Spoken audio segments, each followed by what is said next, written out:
Hello there. January is Thyroid Awareness Month. So, being that this is not just a weight loss blog, but a health blog, I wanted to speak about that. 2 years ago, this month, I was diagnosed with Hashimoto's thyroiditis, which, in my opinion, is probably the coolest sounding disease, definitely cooler than yours. But yeah. So, there are different types of thyroid diseases. There's hyperthyroid, which is an overactive thyroid, hypo, underactive, Hashimoto's, which is basically like that. I know that probably doesn't make any sense to anyone. Sometimes you're hypo, sometimes you're hyper, sometimes you're regular. There is goiter, is a big old thing in your neck, and thyroid cancer, which is obviously cancer of the thyroid. Hopefully I didn't miss anything. If I did, forgive me. Some of the symptoms. Now, I know more about hypothyroid because when I was diagnosed, that's where I was. With Hashimoto's, like I said, you can be hypo or hyper or normal. I was hypo when I was diagnosed. With hyper, though, I know that your heart races, you lose weight without even trying. I think you have trouble gaining weight too.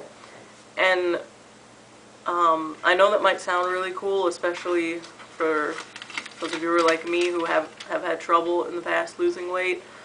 But it's not cool to be hyperthyroid. It's not cool to have any of the thyroid diseases. As cool as Hashimoto sounds, it's not cool because there are many complications that can happen.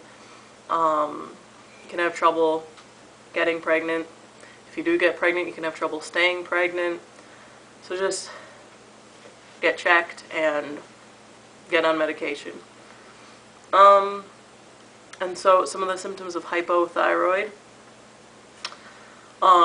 you gain weight, and this is, I'm not referring to people who gain weight because they stopped exercising or started eating more. This is people who just, same diet as they've always had, same amount of exercise, whether there's little, none, a lot, and they still gain weight or have trouble losing weight. An intolerance to the cold, hair loss, dry skin, depression. Thyroid disease is actually often misdiagnosed as depression because a lot of the symptoms are the same. There's trouble concentrating, trouble remembering things, and with thyroid disease there probably is a little bit of depression at first, at least. Oh yeah, I need to mention, many thyroid diseases in the States are autoimmune, so that's another reason why it's often misdiagnosed as depression. Autoimmune diseases in general have very similar symptoms to depression. Reasons to get checked, besides for if some of these symptoms match what's going on with you right now.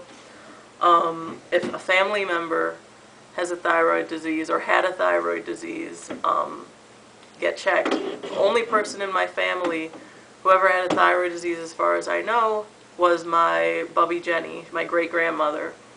So, I mean, it's a little few generation gaps, but still, if there's a family member as far back as you know, get checked. Also, if there's a family member with an autoimmune disease, while it doesn't necessarily mean you have an autoimmune thyroid disease or that they had an autoimmune thyroid disease, get your immunities, autoimmunities, I don't know what the official word is, get that checked because there are a lot of different autoimmune diseases. My father has an autoimmune disease, his birth mother had an autoimmune disease, and then it got passed down to me. So, yeah. Just be informed. Do a lot of research. If you believe you might have a thyroid disease, do a lot of research. If you have a thyroid disease, if you just got diagnosed, I remember when I first got diagnosed, I was spending all my time just looking up different thyroid things.